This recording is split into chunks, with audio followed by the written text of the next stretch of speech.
Assalamualaikum warahmatullahi wabarakatuh. Teman-teman sekalian dimanapun Anda berada, Alhamdulillah kita bisa berjumpa lagi di channel Atau Visual. Pada kesempatan kali ini, saya akan memutarkan sebuah video yang cukup menarik dan tentu ini sangat penting untuk kita ketahui bersama dari apa yang akan disampaikan oleh kajian Kitab Turos.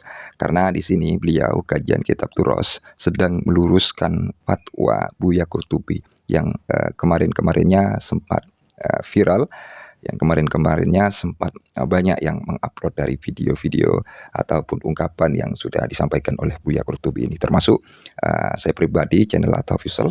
Artinya fatwa ini oleh beliau ketika beliau menyimak, ya maksud saya beliau kajian Kitab Turos, beliau ini menyampaikan sebuah pemahaman yang mana fatwa Buya Qurtubi ini dinyatakan sebagai fatwa yang keliru seperti itu. Makanya untuk teman-teman yang menyimak video ini tolong disimak sampai akhir. Seperti biasa, biar kita tidak bertele-tele, kita intro terlebih dahulu, setelah itu kita simak seperti apa narasi yang sudah diungkapkan oleh kajian Kitab Turos yang dijadikan sebagai sebuah kritikan atau sebuah pelurusan seperti itu, ya, terhadap fatwa yang sudah dilontarkan oleh Buya Qurtubi. Kita intro dulu.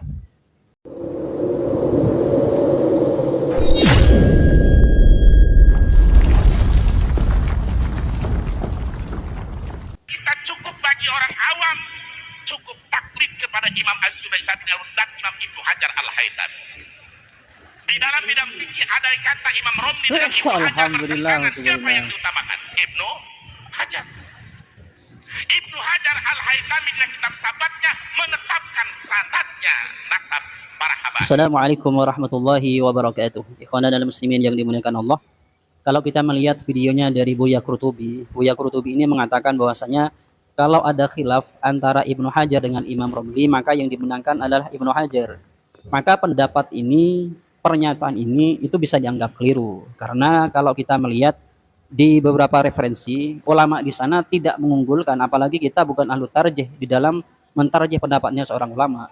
Maka yang benar itu takhayyarah, boleh kita memilih antara Ibnu Hajar dengan Imam Romli. Pertama, kalau kita lihat di dalam kitab Rawdatus Syafi'iyah, di sini ada penjelasan begini. Mas'alatun idza ikhtalafal qawlu baina Ibnu Hajar wa Romli. Apabila ada perbedaan antara Ibnu Hajar dengan Imam Romli. Di sini dikatakan qad nangkulu ahyanan aqwalan fiha khilafun bainal imamaini, yakni Ibnu Hajarin wa Romli. Fayas'alul ba'du mal mu'tamadu. Jadi kadang kita menemukan satu pendapat yang berbeda pendapat ini Ibnu Hajar dengan Imam Romli. Maka mana dari kedua pendapat ini yang mu'tamad? Maka dikatakan fal jawabu anna man lam yakun min ahli tarjihi fil madhabi kama huwa halu ahli zamanina faqilal qaulaini bin nisbati lahu mu'tamadun wa yajusul ifta'u bihi ala takhyiri. Jadi jawabannya ketika ditanya mana yang lebih mu'tamad dari kedua pendapat ini adalah kalau kita bukan ahlu tarjih, lebih-lebih pada orang di zaman ini, maka bagi orang-orang di zaman ini kedua pendapat, kalau ada khilaf antara Ibnu Hajar dengan Imam Romli, kedua pendapat tersebut adalah mu'tamad. Kalau mu'tamad berarti kedua pendapat ini boleh diifta ala takhyir, berarti boleh memilih mau memfatwakan pakai fatwanya Ibnu Hajar atau memfatwakan pakai fatwanya Imam Romli, itu terserah ala takhyir. Karena bagi orang-orang di zaman sekarang ini yang bukan ahlu tarjih, kedua pendapat dari Ibnu Hajar dengan Imam Romli itu adalah mu'tamad. Itu di dalam kitab Rawdatus Syafi'iyah. Kemudian kalau kita lihat di dalam kitabnya di sini ada keterangan begini. Wa'lam annahu idza ikhtalafah kalamul mutaakhirina an syaikhaini ka Syekhil Islami wa talamidatihi faqad dhahaba ulama Misr ila i'timadi ma qalahu Syekh Muhammad Romli khususan fi nihayatihi. Kalau ada perbedaan dari ulama-ulama mutaakhirin, gampangnya begitu terjemahannya. Ada perbedaan dari ulama-ulama mutaakhirin, mana yang kita unggulkan? Maka kalau menurut ulama Mesir itu adalah pendapat dari Imam Romli. Jadi Imam Romli kalau ada perbedaan pendapat dari ulama-ulama mutaakhirin, maka yang diambil adalah pendapatnya Imam Romli. Kemudian wa dhahaba ulama Hadramaut wa aksarul Yamani wal Hijazi ila annal mu'tamadah ma qalahu asy-Syekh Ahmad Ibnu Hajar fi kutubihi atau Ahmad Ibnu Hajarin fi kutubihi. Jadi kalau menurut ulama Yaman atau dan ulama Hijaz dan Hadramaut ya, maka yang diunggulkan atau muktamad ketika ada khilaf dari ulama mutakhirin, yang diambil adalah pendapatnya, atau yang muktamad adalah pendapatnya Ibnu Hajar.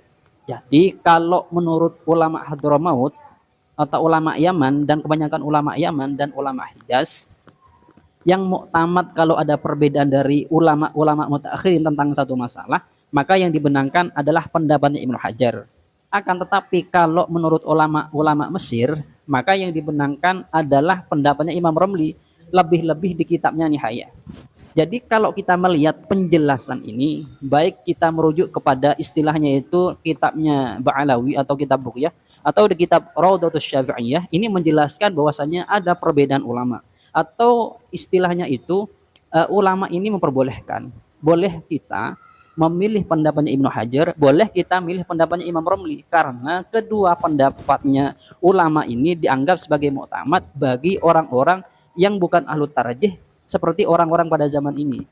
Saya kira orang-orang pada zaman sekarang ini, khususnya bagi kita ya, itu tidak ada yang masuk di dalam istilah ahlu tarjih, karena ahlu tarjih ini banyak syarat yang harus dipenuhi. Oleh karena itu, kalau kita mau menyimpulkan atau kalau kita simpulkan, maka pendapat Buya Qurtubi ketika menyatakan kalau ada perbedaan pendapat antara Imam Romli dengan Ibnu Hajar, maka yang dimenangkan Ibnu Hajar, maka ini bisa kita pastikan dengan keterangan ini pendapat itu keliru atau tidak benar. Dan yang perlu saya sampaikan adalah begini, ketika kita mengkritik Buya Qurtubi misalnya, bukan kita tidak suka atau tidak senang sama beliau, kita tetap suka, tetap senang sama beliau. Akan tetapi begini, ketika kita mengkritik seseorang atau membenarkan seseorang, itu bukan berarti kita tidak senang begini-begini, bukan. Kita ini malah kita senang sama beliau karena beliau juga mau memperjuangkan agama Islam. Misalnya beliau ada di mana diperjuangkan, kita di sini perjuangkan. Kita sebagai anak muda santri menjuangkan dengan versi kita, begitu. Kalau misalnya ada orang salah, kita benarkan, gitu. Bukan yang benarkan berarti salah, bukan. Atau tidak cinta atau tidak senang, itu beda. Itu tetap senang, tetap cinta. Tapi ekspresi cintanya seperti itu. Sebab kalau ada anak kecil salah, ya kita benarkan. Orang sepuh atau orang tua salah atau siapa salah, kita benarkan. Asalkan catatan dari saya tidak pakai dengan bahasa yang caci maki atau kasar, begitu. Jadi kalau kita simpulkan sekali lagi, di dalam kitab Buqyah menjelaskan ulama beda pendapat. Antara ulama Mesir dengan ulama Yaman dan Hijaz beda pendapat. Ulama Mesir mengatakan yang dimenangkan Imam Romli, ulama Yaman Hijaz yang menangkan ada Ibnu Hajar. Kalau di Raudatus Syafi'iyah yang dimenangkan adalah kedua-duanya. Jadi kedua-duanya boleh dipilih takhayyur. Boleh memfatwakan dengan fatwanya Ibnu Hajar, boleh memfatwakan dengan fatwanya Imam Romli ketika ada satu pendapat yang mereka ulama Ibnu Hajar dengan Imam Romli berbeda, begitu. Jadi sekali lagi ini adalah merupakan penjelasan yang diambil dari kitab-kitab yang memang bisa untuk dijadikan sebagai pedoman ya, bisa dipertanggungjawabkan. Atau ini merupakan pandangan atau khilaf ulama tentang menyikapi perbedaan ulama-ulama mutakhirin. Mungkin itu yang dapat kami sampaikan. Kurang lebihnya dari kami, assalamualaikum warahmatullahi wabarakatuh. Jadi itu ya, sangat jelas sekali dari apa yang sudah diungkapkan, dari apa yang sudah dipaparkan oleh beliau kajian kitab Turos di dalam video yang baru saja kita simak. Dan tentu hal ini sangat perlu ya untuk kita pahami. Artinya ungkapan yang sudah disampaikan oleh kajian kitab Turos tersebut. Dan saya akan katakan lagi-lagi fatwa yang itu terbantah ya. Kemarin juga dibantah oleh santri gunung, sekarang ditambah lagi terbantah atau dibantah oleh kajian kitab Turos, yang mana apa yang sudah dipaparkan ini ada sebuah penjelasan tambahan seperti itu.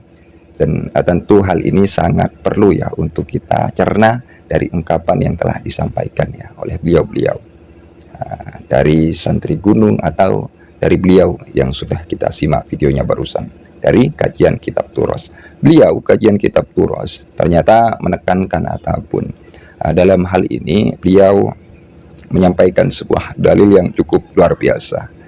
Dan menurut pendapat saya, dalil ini sebuah hal yang sangat perlu ya untuk kita ketahui bersama. Artinya disebarluaskan ya, biar fatwa yang telah viral, yang sudah disampaikan oleh Buya Qurtubi, biar tidak dianggap sebuah fatwa yang mutlak kebenarannya, atau apa ya, atau itu merupakan hal yang sangat benar seperti itu ya.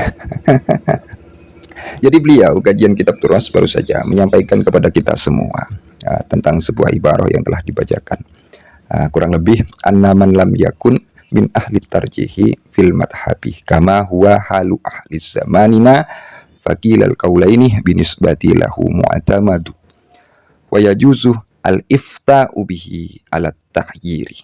Nah, ini hal yang perlu kita pahami ya. Dan sebenarnya beliau telah menyampaikan, menjelaskan secara rinci ya, secara teratur lah. Ya, artinya apa? Gampang untuk dicerna seperti itu.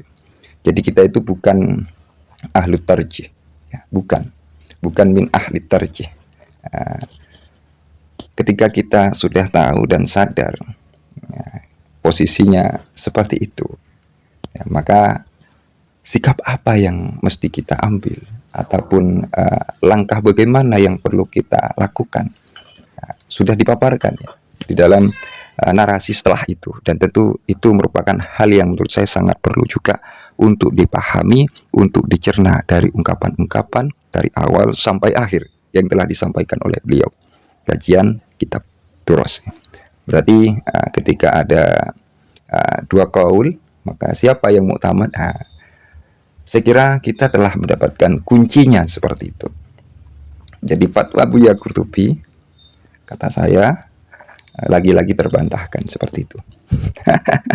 Allah. Tapi ini kan bukan berbicara tentang kebencian seperti itu. Tapi ini kita berbicara tentang sebuah pengetahuan ya. Jadi ketika ada sebuah hal yang kurang benar atau tidak benar atau bahkan keliru seperti itu ya, dengan bahasa seperti itu, ya mesti diluruskan ya. Mesti orang-orang yang tahu ya angkat suara seperti itu. Nah, itu ya. Dan ini menurut saya sangat penting, sangat perlu menurut saya, sangat perlu. Karena biar saudara-saudara sekalian ya, para penyimak itu juga paham bahwa fatwa yang sudah disampaikan oleh Buya Qurtubi itu tidak benar. Artinya fatwa itu keliru seperti itu. Mesti diluruskan. Ketika sudah mesti diluruskan ya, kita harus yang mendukung Buya Qurtubi ataupun yang pro Ba'lawi ya, kita harus menerima, karena kita sekarang bukan berbicara tentang iri dengki ataupun kebencian, bukan. Nah, kita sekarang, kata saya tadi, berbicara tentang sebuah pengetahuan. Apa salahnya melontarkan sebuah pengetahuan yang telah kalian ketahui, yang telah kita ketahui. Nah, jadi itu tidak ada salahnya. Nah, kita berbicara dengan nada yang seperti itu ataupun dengan karakter yang seperti itu ya, kita memiliki sebuah tugas ya, artinya tugas apa? Sebagai orang yang memiliki ilmu ya harus mengungkapkan apa yang telah ia ketahui. Dan itu merupakan sebuah kewajiban menurut saya. Kewajiban yang perlu dilaksanakan seperti itu. Jadi untuk teman-teman yang menyimak, di-share seluas-luasnya ya, seluas-luasnya dari apa yang telah diungkapkan ini ya. Sebenarnya kemarin kan Santri Gunung juga mengkritiki tentang persoalan ini. Dan sekarang akhirnya beliau kajian kitab Turas juga mengkritiki ya dari sisi ini. Nah, jadi ini sudah luar biasa, dan artinya kalau boleh saya bahasakan, ini sebagai penguat dari apa yang telah disampaikan oleh Santri Gunung ya. Bisalah kita katakan seperti itu. Karena memang Santri Gunung ya sebelum ini ya mengkonter dari ungkapan yang telah disampaikan itu. Nah, dan mungkin itu saja. Semoga apa yang telah saya lontarkan, saya jelaskan, semoga teman-teman dapat memahami. Apabila ada keliruan, kesalahpahaman dari apapun saja, entah dari pemahaman atau dari sikap atau dari ungkapan-ungkapan yang telah saya sampaikan dari awal sampai akhir, saya Al-Fakir At-Tafisal mohon maaf sebesar-besarnya. Itu saja. Kita sama-sama memiliki niat untuk mencerdaskan umat, untuk memberikan sebuah informasi yang bermanfaat. Dari saya akhirul qaul, salah hilaf mohon maaf. Ihdinas siratal mustaqim. Wassalamualaikum warahmatullahi wabarakatuh. Terima kasih.